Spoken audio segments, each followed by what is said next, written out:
Some mysteries arrive gift-wrapped in coincidence.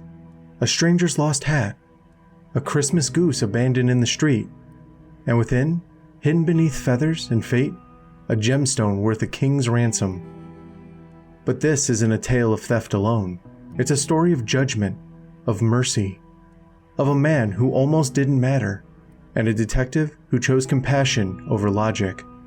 Tonight's investigation: the adventure of the Blue Carbuncle.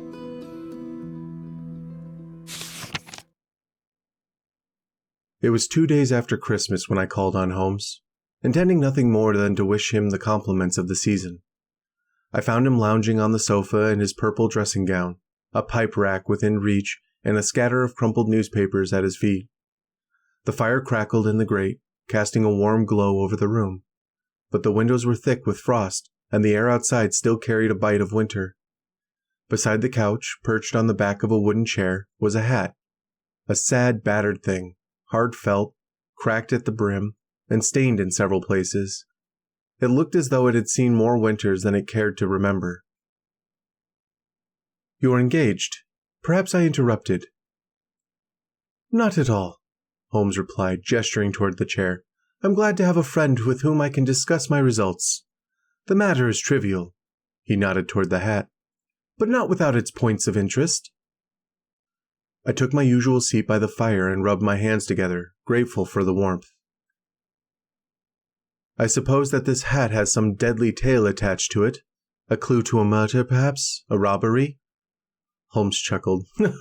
"No crime, merely one of those whimsical little incidences that arise when 4 million souls jostle each other within a few square miles. Strange things happen in a city like this, Watson. Not all of them are sinister." He reached for the hat and turned it over in his hands. "You know Peterson, the commissioner?" "Of course." "This is his trophy, or rather, it belonged to a man he encountered early Christmas morning. Peterson was walking home down Tottenham Court Road when he saw a tall man slightly unsteady on his feet carrying a white goose over his shoulder. At the corner of Goose Street, the man was accosted by a group of roughs. In the scuffle, his hat was knocked off, and in swinging his stick to defend himself, he smashed a shop window." Holmes smiled faintly. Peterson rushed forward to intervene. The man, startled by the broken glass and the sudden appearance of a uniformed figure, dropped both the goose and the hat, and bolted into the maze of side streets. The roughs scattered. Peterson was left with the spoils of war. "The goose and the hat?" I said. "Precisely." "He brought them to me, knowing my fondness for puzzles. The goose, I'm told, is now roasting in front of his fire. The hat, however, remains." I leaned forward, examining it more closely.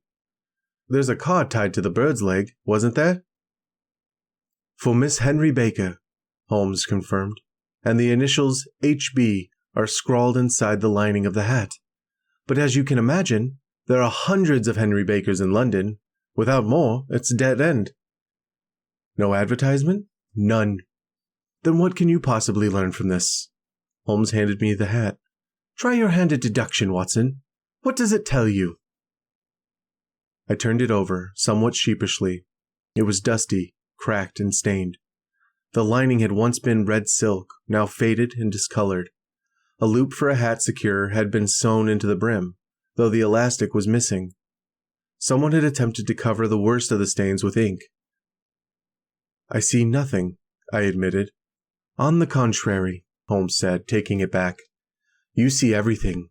You simply don't reason from what you see." He placed the hat on his head. It sank low over his brow.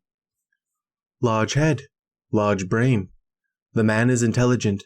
The hat is 3 years old, of excellent quality. He was once well off, but hasn't replaced it. His fortunes have declined. He once had foresight. He added a hat securer, but hasn't replaced the elastic, a sign of moral regression. He's tried to hide the stains with ink, which suggests he still clings to some self-respect." Holmes turned the hat over again. "Middle-aged, grizzled hair, recently cut. He uses lime cream. The dust is domestic, not street grit. He stays indoors. The sweat mark suggests he's out of shape, and the tallow stains, 5 of them, tell me he walks upstairs at night with a candle. No gas in the house." I laughed. And his wife? Holmes smiled. The hat hasn't been brushed in weeks. No wife would let her husband go out in such a state, unless she ceased to care. Or unless he's a bachelor. He was bringing home a goose as a peace offering. The card proves it. I shook my head, smiling. You have an answer for everything. Holmes opened his mouth to reply, but the door burst open. Peterson stood there, breathless, his cheeks flushed with cold and something else. He held out his hand. The goose, Mr. Holmes, he gasped. The goose, sir. Holmes raised an eyebrow. Has it returned to life and flown out the window? No, sir, but look what my wife found in its crop.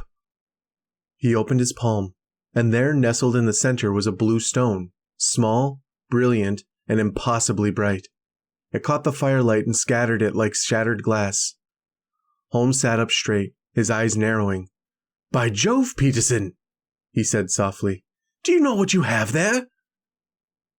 Holmes leaned forward, the firelight catching in his eyes as he studied the stone in Peterson's palm. It was no ordinary gem, roughly the size of a bean, but impossibly clear. Its blue depths shimmered with cold fire, each facet catching the light like a blade. It didn't just sparkle, it pulsed. Do you know what you have there? Holmes asked again, quieter this time. Peterson shook his head. A diamond, sir? It cuts glass like butter. Holmes took the stone gently, holding it up to the light. It's more than a diamond. It's the diamond, the Countess of Morcar's Blue Carbuncle. I sat up straighter. The one stolen from the Hotel Cosmopolitan? Precisely, Holmes said. 5 days ago. I've read the advertisement in the Times every morning since. It's absolutely unique. The reward alone is £1,000, but the stone itself is worth 20 times that. Peterson dropped into a chair, his face pale. £1,000? Holmes didn't look at him. He was still turning the gem in his fingers, watching it catch the firelight. There are sentimental considerations as well, he murmured. The Countess would part with half her fortune to see this returned. I leaned forward. Wasn't a plumber arrested for the theft? Holmes nodded. John Horner, 26. He was working in the Countess's dressing room when the jewel vanished. The evidence against him is strong. Too strong, perhaps. He reached for one of the crumpled newspapers at his feet, smoothed it out, and read it aloud. John Horner, plumber, was brought up on the charge of abstracting from the jewel case of the Countess of Morcar's the valuable gem known as the Blue Carbuncle. James Ryder, upper attendant at the hotel, testified that he had shown Horner into the room to repair a grate. Ryder left briefly, and upon returning, found the bureau forced open and the jewel missing. Horner had vanished, and he was arrested later that evening, but the stone was not found on his person or in his rooms. Evidence of a prior conviction was admitted. The case has been referred to the Aziz. Holmes folded the paper and set it aside. So, we have a stolen gem, a man in custody, and a goose that laid a sapphire. He stood and crossed to the window, staring out at the frost-laced glass. The question now is who stole the stone, and how did it end up in the crop of a Christmas goose? He turned back to us, his expression sharpening. We must find Mr. Henry Baker. Peterson blinked. The man who dropped the goose? Holmes nodded. He may be a thief, or he may be the most unfortunate man in London. Either way, we must speak with him. He reached for a pencil and a scrap of paper. Found at the corner of Goose Street, he muttered as he wrote. A goose and a black felt hat. Mr. Henry Baker can have the same by applying at 6:30 this evening to 221B Baker Street. He handed the note to Peterson. Take this to the evening papers. The Globe, the Star, the Pall Mall, the Gazette, any that will run it. And on your way back, buy another goose. We'll need one to replace the one your family is now devouring. Peterson took the note and left still dazed. Holmes turned the gem over once more, then crossed to his strongbox and locked it away. Every good stone is a magnet for trouble. This one's no exception. 2 murderers, a suicide, a vitriol attack, and now this. He looked at me, his expression unreadable. Let's hope the next chapter is less bloody. Holmes stood at the window for a long time after Peterson left, his silhouette framed against the frost-laced glass. The fire crackled behind him, but he didn't move. He was somewhere else now, inside the case, walking its corridors, testing the locks. I watched him in silence, knowing better than to interrupt. Finally, he turned. We have a man in prison, and a jewel and a goose. The question is whether the two are connected, or whether one is merely a scapegoat for the other. He crossed the room and retrieved the newspaper again, smoothing it out with care. Let's look at what we know. He read aloud, voice steady, clinical. James Ryder, upper attendant at the Hotel Cosmopolitan, testified that he'd shown John Horner into the Countess's dressing room to repair a loose grate. Ryder left the room briefly, and upon returning, he found that the bureau had been forced open and the jewel missing. Horner had vanished. The jewel case was found empty on the dressing table. Ryder raised the alarm. Horner was arrested that evening. The stone was not found on his person or in his rooms. Evidence of a prior conviction was admitted. The magistrate referred the case to the Aziz. Holmes folded the paper again and tossed it onto the table. Too neat. Too convenient. You think Horner's innocent? I think he's expendable. A man with a record. Easy to blame. Easy to believe guilty. He began to pace, hands behind his back, eyes distant. Ryder was the last to see the jewel. He left the room, returned, found the bureau open. No one saw Horner take the stone. No one saw him leave with it. And yet, he's the one in chains. Holmes stopped at the hearth, staring into the flames. And now the stone turns up in the crop of a goose. He turned to me. Let's assume for a moment that Horner is innocent. That someone else took the gem. Someone who had access. Someone who panicked. Someone who needed to hide it, quickly, quietly, and in a way no one would suspect. In a goose? Holmes nodded. And not just any goose. A specific one, chosen, swallowed the gem, disappeared into the market. He tapped the side of his pipe against the mantel. But something went wrong. The wrong bird was taken, or the right one was sold. Either way, the trail was lost, until it landed in Peterson's hands. He turned back to the window. We've cast the net. If Henry Baker is innocent, he'll come. If he's guilty, he may not. But either way, we'll know more by nightfall. He glanced at the clock. Until then, we wait. The clock struck 6:30. Outside, the street lamps glowed against the frost, their halos soft and golden in the gathering dark. I had just returned from my rounds, my boots still dusted with snow, when I saw him, standing beneath the fanlight of 221B, his coat buttoned to the chin, a Scotch bonnet pulled low over his brow. He looked like a man who had come for something lost, but wasn't sure he deserved to find it. Miss Hudson opened the door, and we were shown up together. Holmes rose from his chair with that easy geniality he could have summoned at will. Mr. Henry Baker, I presume. The man nodded. Yes, sir. Please take a seat by the fire. It's a bitter night, and I see your circulation favors summer more than winter. Baker chuckled softly and settled into the chair. He was a large man, broad-shouldered, but slopping, with a heavy brow and a pointed beard streaked with gray. His coat was worn, his cuffs frayed, and his hands trembled slightly as he removed his gloves. Holmes gestured to the sideboard. Is that your hat, Mr. Baker? He leaned forward, squinting. Yes, sir. That is undoubtedly mine. Holmes nodded. We've had it for several days. We expected to see an advertisement, but none appeared. Baker gave a sheepish smile. Shillings aren't as plentiful as they once were, I'm afraid. And I assumed that the roughs who assaulted me had made off with both bird and hat. I didn't think it worth the cost to chase after them. Very understandable, Holmes said. As for the goose, Baker sat up straighter. Yes? I'm afraid we were compelled to eat it. The man blinked. Eat it? It was beginning to spoil, but I believe this one, Holmes gestured to a fresh goose resting on the sideboard, is of similar weight and quality. Will it suffice? Baker let out a breath and smiled. Certainly, sir. Certainly. I'm grateful to have anything at all. Holmes studied him for a moment. We also retain the feathers, legs, and crop of your original bird, should you wish to keep them as mementos. Baker laughed, a full, hearty sound that seemed to surprise even him. No, thank you. I think I'll confine my attentions to the one that's still intact. Holmes glanced at me, the faintest shrug in his shoulders. There's your hat, then, and your bird. May I ask where you obtained the original? Baker stood, tucking the goose under his arm. From the Alpha Inn, near the museum. A few of us formed a goose club there. Paid in a few pence each week. This was our Christmas dividend. I see. And the landlord's name? Windigate. Good man. Keeps a clean house. Holmes nodded. Thank you, Mr. Baker. You've been most helpful. Baker bowed with a kind of faded dignity. And I thank you, sir. A Scotch bonnet is no fit match for a man of my years. With that, he turned and made his way down the stairs, the goose cradled like a gift he hadn't expected to reclaim. Holmes closed the door behind him and turned to me.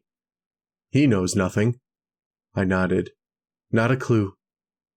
Then we dine later, Holmes said, reaching for his coat. For now, we follow the trail of the goose. We stepped out into the night, the frost biting at our collars, our breaths rising in clouds. Holmes moved quickly, his coat drawn tight, his scarf tucked high. The streets were slick with ice, the lamps casting long shadows across the cobblestone. London was settling into its winter hush, but Holmes was wide awake now, his mind lit from within. We passed through Wimpole Street, then Harley, then Wigmore, our boots ringing out against the stone. Holmes said little. He didn't need to. The trail was clear in his mind, and I knew better than to interrupt the rhythm of his thoughts. In less than 15 minutes we reached the Alpha Inn, a modest public house tucked into the corner of a Bloomsbury, its windows glowing with firelight and the low murmur of voices within. Holmes pushed open the door and stepped into the warmth. The landlord was behind the bar, a ruddy-faced man with a white apron and a look of someone who'd seen his fair share of Christmases. 2 beers, Holmes said, sliding onto a stool. And my compliments on your geese. The man raised an eyebrow. My geese? I was speaking with Mr. Henry Baker earlier. He mentioned your goose club. Ah, yes. But they're not our geese, sir. We just distribute them. Really? And where do they come from? The landlord wiped his hands on a cloth. Breckenridge. Covent Garden. He supplies us every year. Holmes nodded, took a sip of his beer, and stood. Excellent. Thank you. And a prosperous new year to you. We stepped back into the cold. Now for Mr. Breckenridge, Holmes said, buttoning his coat, and let's hope he's in more of a generous mood than most poultry dealers. We crossed Holborn and turned down Endell Street, the city thinning around us. The market was quieter now, the stalls half shuttered, the air thick with the scent of straw and smoke. Breckenridge's stall was easy to spot, one of the largest, with a name painted in bold letters across the top. He was just finishing for the night, helping a boy stack crates and pulling down the awning. Holmes approached casually. Evening. Cold one, isn't it? The man grunted. Colder than a banker's heart. Sold out of geese, I see? 500 more tomorrow morning. Shame. I was told yours were the best. Who told you that? Landlord at Alpha. Ah. Sent him a couple dozen. Fine birds. Where do you get them? The man's expression changed and tightened. Now look here, he said, arms folding. What's this about? Just a question. Well, I'm sick of questions. Where are the geese? Who bought the geese? What do you take for the geese? You'd think they were made of gold. Holmes raised his hands. No offense meant. I'm just a fancier. I'd bet a sovereign they were country-bred. Then you'd lose, the man snapped. Town-bred, every one. I don't believe it. Want to bet? Holmes smiled. Gladly.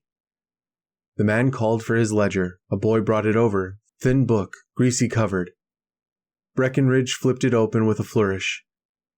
Here, suppliers in red. Third name, read it. Holmes leaned in. Miss Oakshott, 117 Brixton Road. Now check the ledger. Holmes turned the page. December 22nd, 24 geese at 7 and 6, and sold to the Alpha at 12. There's your answer. Holmes dropped a sovereign onto the slab and turned away, his face unreadable. We'd barely taken 10 steps when the commotion broke out behind us.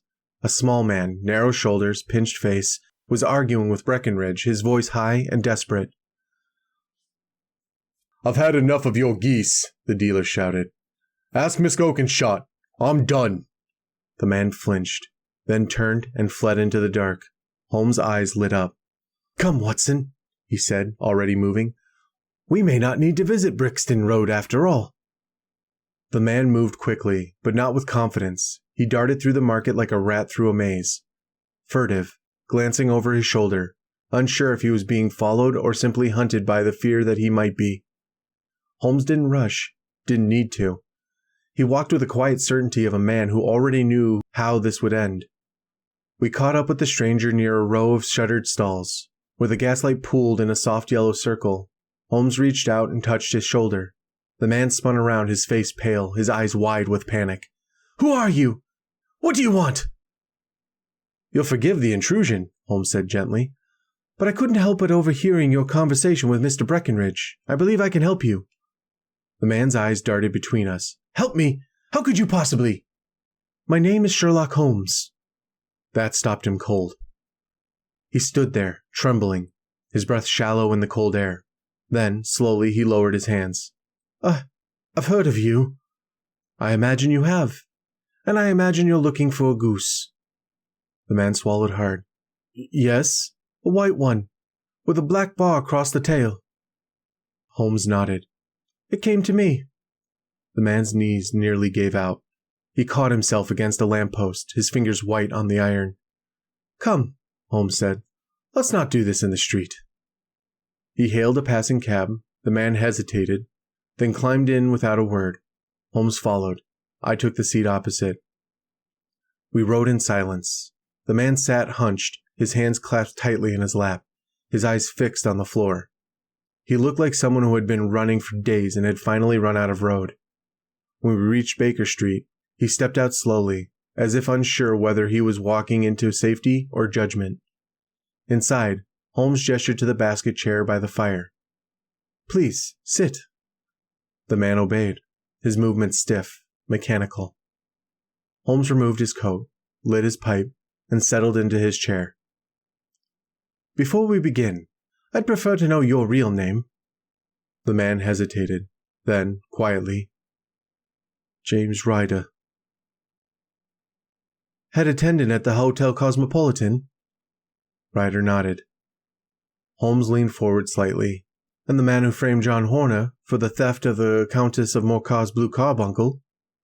Ryder flinched as if struck. I didn't mean to, he began, but Holmes raised a hand. We'll get to that. But first, let me show you something. He crossed to the strongbox, unlocked it, and withdrew the stone. It caught the firelight like a frozen flame. Ryder gasped, his hand shot out, then stopped midair, trembling. It's here? He whispered. You found it? Holmes nodded. In the crop of a goose. Very specific goose. One you tried to recover tonight. Ryder's face crumpled. He sank back into the chair, his hands covering his eyes. I didn't know what else to do. I've been searching for days. I thought I'd lost it forever. Holmes said nothing. He simply waited. And slowly, Ryder began to speak. Ryder sat hunched in the chair, his hands trembling in his lap, his eyes fixed on the fire as if he could burn the memory out of himself. Holmes still said nothing. He didn't press. He didn't need to. The silence did the work. I never meant for it to go that far, Ryder said at last, his voice thin and cracking. I saw a chance, that's all. He swallowed hard. It was Catherine Cusack who told me about the stone. She's the Countess's maid. We'd been close. She said it was worth a fortune. Said it was kept in a little casket in the dressing room. Said no one would miss it until morning. He looked up at Holmes, eyes wide and wet. I didn't plan it, not really. But when I heard Horner was coming to fix the grate, I saw the opportunity. He had a record. No one would have questioned it. He wiped his hands on his trousers, though they weren't wet. I made sure I was the one to show him in. Waited until he was distracted, then I slipped the casket open. Took the stone. I slipped it into my pocket. When he left, I raised the alarm. He laughed, but there was no humor in it. They arrested him that night. He swore he was innocent. I thought it was over. Holmes leaned forward slightly. But it wasn't. Ryder nodded. I panicked. I didn't know where to hide it. I couldn't keep it at the hotel. Couldn't sell it. Couldn't even show it to anyone." He took a shaky breath. "So I went to my sister's, Maggie Oakshott. She keeps poultry in Brixton. I told her I was upset about the robbery. She believed me." He stared into the fire again. "I went out to the yard to think. The geese were wandering around, fat and stupid. And then it hit me. She'd promised me one for Christmas. I'd take it now, hide the stone inside, carry it to Kilburn, to a man I knew, Maudsley. He'd help me sell it." He shook his head. "I caught one of the birds, forced the stone down its throat. It struggled, but I got it in. Then Maggie came out. The bird broke free. She asked what I was doing, and I lied. Said I was checking which one was fattest." He laughed again, bitter this time. She said mine had already been set aside. Jem's bird, she called it. But I insisted on the one I'd handled. She gave in, and I killed it, took it to Kilburn." His voice dropped to a whisper. "We cut it open. Nothing." He looked up at Holmes, his face pale and hollow. "I'd taken the wrong bird." He buried his face in his hands. "I ran back, but it was too late. The rest had gone to market. I've been chasing them ever since, asking questions, making a fool of myself. I thought I was going mad." Holmes stood and crossed to the window. He didn't speak for a long time, then quietly, "And now?" Ryder looked up. "And now I'm ruined." He stood, swaying slightly. "You'll turn me in? I know. I deserve it." Holmes turned back, his face unreadable. "Do you?" Ryder blinked. "What?" "You framed an innocent man. You let him rot in a cell while you ran through markets chasing poultry. And now, when the stone is found, you come crawling." Ryder dropped to his knees. "Please, I'll leave the country. I'll disappear. Just don't bring it to court. My parents, my sister, they'd never recover." Holmes looked down at him for a long moment. Then he opened the door. "Go." Ryder stared at him. "Go, before I change my mind." The man scrambled to his feet and fled, down the stairs and out into the night, his footsteps fading into the frost. Holmes closed the door and returned to the fire. "I suppose I'm committing a felony, but perhaps I'm saving a soul." He reached for his pipe. "Send him to prison and he's a criminal for life. Let him go, and maybe he never forgets what it felt like to be caught." He looked at me, the firelight flickering in his eyes. "It is, after all, the season of forgiveness."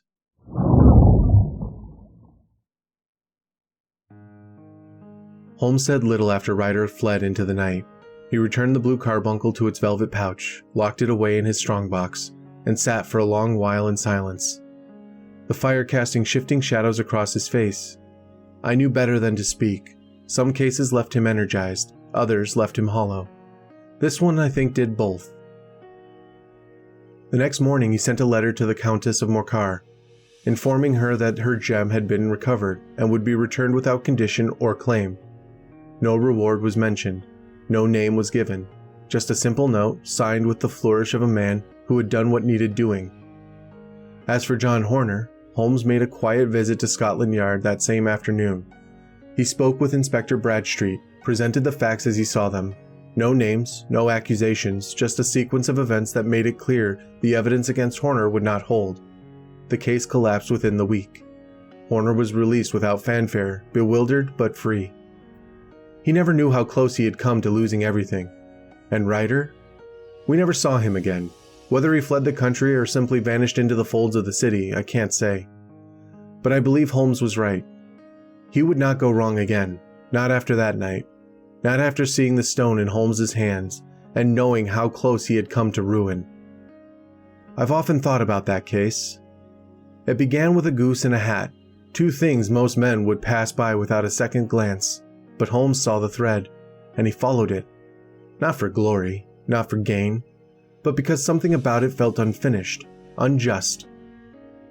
There was no arrest, no trail, no headlines. Just a man who was spared, and another who was freed. And in the end, perhaps that was enough. Holmes once told me that every gem carries a shadow, that the brighter it shines, the darker the stories behind it. The Blue Carbuncle was no exception. But for once, the story didn't end in blood or betrayal. It ended in mercy, and in this season of frost and firelight, that felt like the rarest treasure of all. Thanks for joining me on this peculiar little journey. If you enjoyed chasing clues through hat brims and hearthstones, let me know with a like or a comment. It helps more than you know. And if you'd like to unravel more mysteries with me, subscribe to the channel. There are many more stories tucked into these foggy alleys. Special thanks to my patrons, gentle folk who keep the lights lit and the pages turning. If you'd like your name included at the end of future tales, head to my Patreon and join the club. The game is always afoot, and there's always room at the table. Until next time, stay sharp, stay curious.